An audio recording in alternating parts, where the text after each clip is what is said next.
Hello there. As I'm recording this, it's December the 31st at about 9 o'clock at night. So, still December. So, I've had a pretty alright December. It started off with me starting a new job at a local learning center as a tutor for reading as well as for math skills for K through 12. That's kindergarten to 12th grade, which is pretty much end of high school. It's an alright job. It's helping kids use an application which is designed to tutor, but it's an alright job and I've been enjoying it. I'm kind of using this job as an introductory to the life of how it would be as a teacher. It's of course very different because I am teaching at most 4 kids at a time, where it would be that I have to manage 4 kids at a time, and of course as a teacher you're managing up to 30 kids at a time, and kids can be scary, that's for sure. Kids are mainly there because their parents want them to be there, because the parents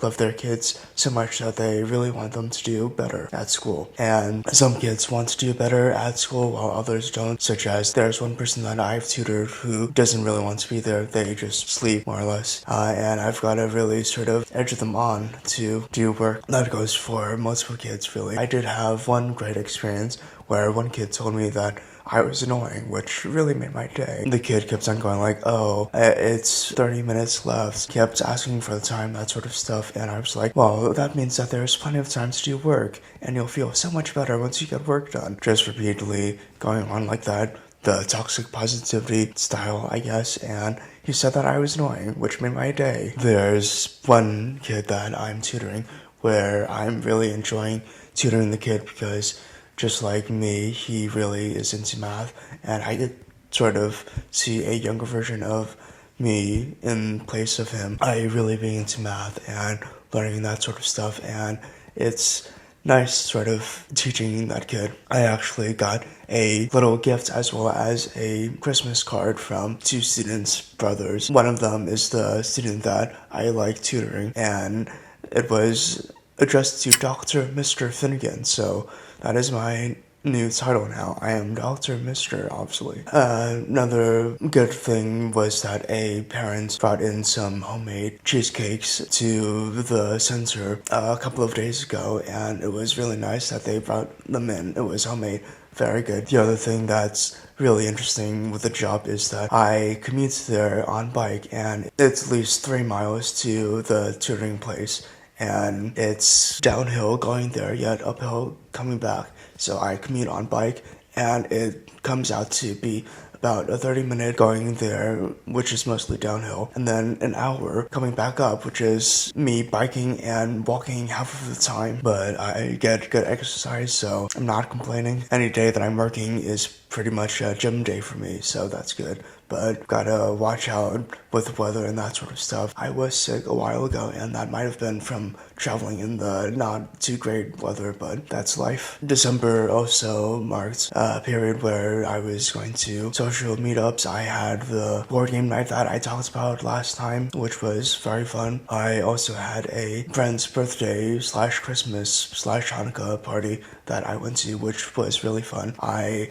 ran into another person that I haven't seen in 9 years, and it was really great reconnecting with them, and hopefully I will see more of them in the upcoming years. At that party that I went to, I also ran into someone that I sort of knew on a name basis. I didn't really know them, but it was really good talking to them, just saying, oh, you're this person? Well, don't you know this person? Oh, that's my brother, that sort of stuff, and it was really nice just seeing I can connect with this person, that sort of stuff. I also went to another holiday party, which was nice, and there I did a little bit of a networking where I talked to some people about AI. I have a really good time just at those parties talking to new people and meeting new people, that sort of stuff. So it's good. I also had a family member over for the holidays, and it was good to see them, as I don't usually see them. The things that haven't been really going that great in December are that I haven't been getting the greatest sleep in a while, because as I am doing so much exercise going to and from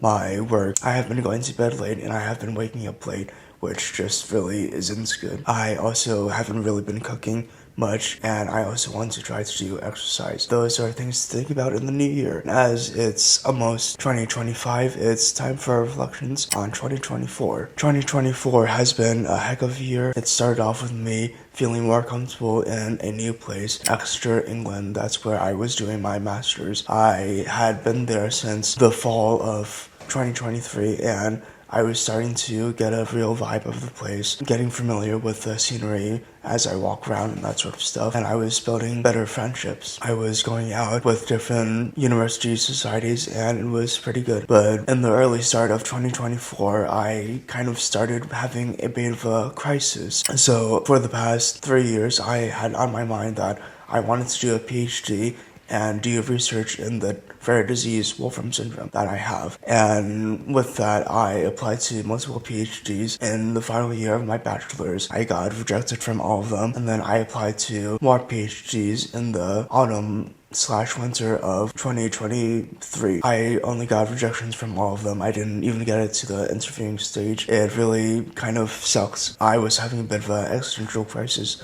thinking, do I really want to be a researcher? What is there? That sort of stuff. And it was a fun time, to say the least. So with that, I was getting angry at sort of the world, just at sort of the situation that I was put in, and also just not getting what I want after having gone through so much. And on top of that, I was also going through something health-wise. In 2024, it had been almost 15 years since I had my heart surgery. This heart surgery was the one to replace my valves and replace one of them with an artificial valve. I remember being told by a doctor that an estimation of how long that artificial valve should last is 10 years.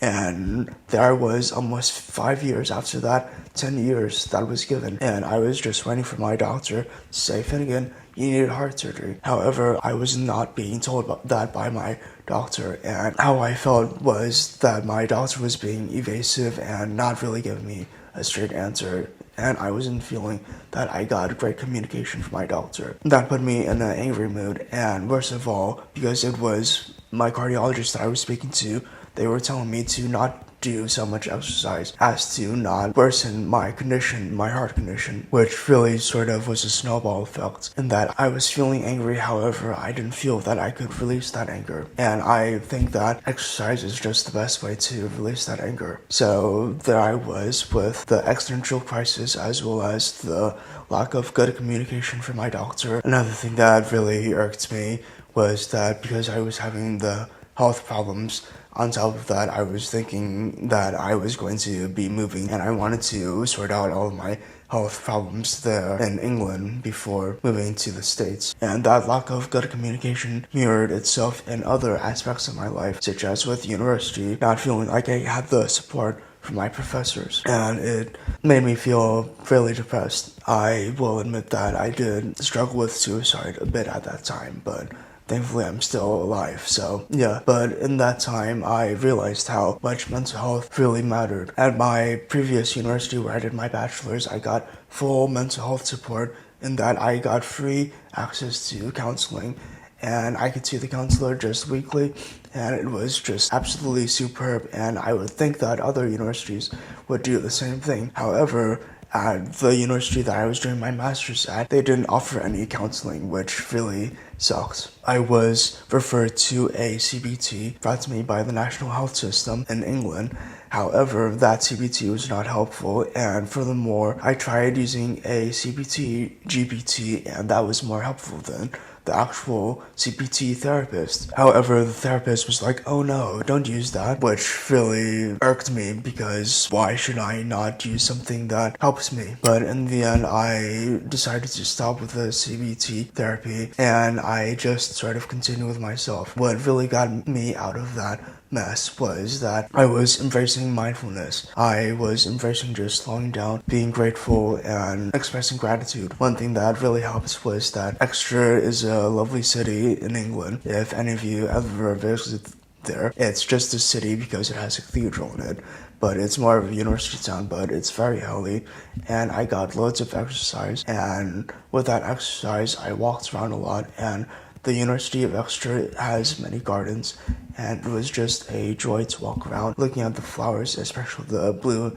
and purple flowers. And with that experience, I could really sort of say to myself that life is beautiful, nature is beautiful. Another thing that really helped me through that time was spending time with friends. In the dark period that I was in, I really enjoyed time spending with friends, going out to restaurants and that sort of stuff, just really sort of making better friends and really talking to them and enjoying the time that I spent with them, such as taking photos. And one day, while I was walking into Exeter, the town, which was about a 40-minute walk, I thought to myself how happy I was because of my friends. At that moment, I felt truly like I loved myself because of that experience.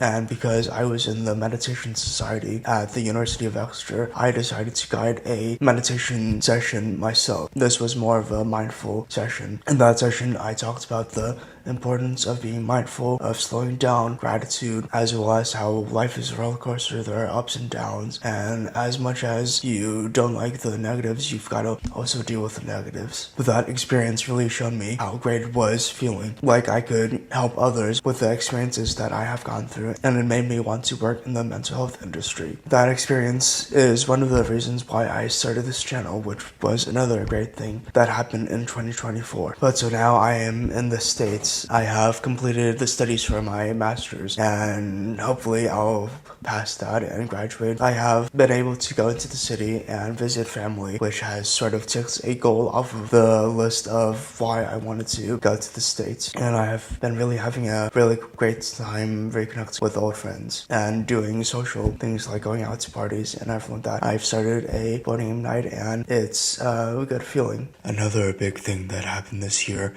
was that because I was spending so much time being social and spending time with friends, I think I lived up to my deceased father being a social role model. I think I've become as sociable as he was. With the change in mindset of mental health is really important, I started collecting quotes in 2024, and I'd like to share some that have really resonated with me. Anything worth doing should scare you. Yesterday is history, tomorrow is a mystery, but today is a gift. That is why it's called the present. They say you die twice. Once when you stop breathing, and a second time when someone else says your name for the last time. You only get a fraction of what you put into life. No pain, no gain. Walk a mile in my shoes and you'll have empathy. You miss every shot you don't take. Feel the fear and do it anyway. Be the positivity you want in the world. I know it's a mistake, but there are certain things in life where you know it's a mistake, but you don't really know it's a mistake, because the only way to really know it's a mistake is to make that mistake and look back and say, yep, that was a mistake. The enemy is the inner me. Fear is there to prove courage exists. It's often the things we don't like doing that are good for us. Those were the quotes that really resonated with me in the past year. Those quotes cover multiple themes of life and self-development. Many of them are connected to fear. I've sort of come to realize that anything worth doing is good for you, even if you don't like doing it, as everything is a learning opportunity. The one about death resonates with me because I have dealt with death quite a lot in my life, and that quote allows me to come at peace with those deaths, in that I know that every time that I remember my father or my grandparents or my cousin or anyone else who has died, their memory lives. The one about mistakes is great because it emphasizes how mistakes are our best teachers. We learn the most from our mistakes. The one about yesterday is a history, tomorrow is a mystery, but today is a gift, from Uguay in Kung Fu Panda, is a great quote for just being mindful. You can actually do stuff in the present, whereas you can't really do anything to stuff in the past, and all you can do is just dream about the future. I did a video on Kung Fu Panda 2 and 1 and media therapy in those, if you want to check it out. The one about the enemy being the enemy is a great quote because I have linked it with self-love, and in the mindset of self-love, you realize that yourself is the one who holds you back most of the time, and if you love yourself, then you won't let yourself stop yourself. I did another video on The Enemy is the Inner Me and Self-Love if you want to check that one out. The song that was on repeat for me throughout most of last year was Brazil by Declan McKenna. That was a good song because it really showed that life is beautiful and anything can happen. I want to play the beautiful game when I'm in Brazil. This upcoming year, I think the song that will be on the top of my list is The Adults Are Talking by The Strokes. This is a song that sort of really highlights the difference from being a kid to being an adult. And I will be turning 25 this upcoming year, so that truly marks a quarter-life crisis, I guess. But bring it on, I say. Resolutions that I have, you may see that I have changed my setup, and hopefully this will be how it goes. I hope to try more with this YouTube channel. I'm trying a different setup, and hopefully my videos will have better quality, but no promises. Many of my resolutions are around self-care. One theme of my resolutions is with technology, just to lessen my use. So with my iPhone, I want to continue using the notification summary so I don't use my phone so much. I want to clear my notifications every time that I go to sleep. I want to clear my email inbox before I go to sleep. I want to stop using technology after a certain time so I can get actually good sleep and wake up earlier in the day. I want to try to do meditation/mindfulness every day. I want to eat less, and I also want to cook more and do more exercise. And then another theme of my resolutions is with sort of social stuff. I want to try calling people instead of messaging people all the time. I want to actually just try to call them like the old people do. I know it seems odd, but I'll give it a shot. Anything worth doing should scare you. I want to hopefully go into New York City twice a month so that I could see family as well as friends. And I want to keep on saying happy birthday to people on Facebook and following that up with how are you, just to start up a conversation, even with people that I haven't really talked to. A couple of extra things with sort of the self-care are that I want to do my journaling practice every day, and this is just a very easy practice. It's like gratitude journaling, but just think of 10 or more things that make you feel happy, and you can do it just any time in the day. It's a great tool to use to sort of recenter myself and make myself feel happier. Another thing that I want to do is rank my self-love on a scale of 10. Currently, it's sitting between a 6 and a 9. My self-love, it fluctuates throughout the day, but since I know that I've reached that 10, I know that I can reach that 10 again. But yeah, that's pretty much it for this December roundup as well as 2024 roundup. I look forward to 2025 and continuing with this YouTube channel. I've got loads planned for this YouTube channel. It's just a matter of fact of trying to get off my donkey and actually do the work, that sort of stuff. But one way that would be a great help is if you click on that subscribe button. It would mean the world to me to know that I've got people out there who do want to see more from me, and it would motivate me to make more videos. And if you like this video, please comment on what you liked, comment on how terrible it was, and like and share and subscribe to stay tuned for more. Until next time.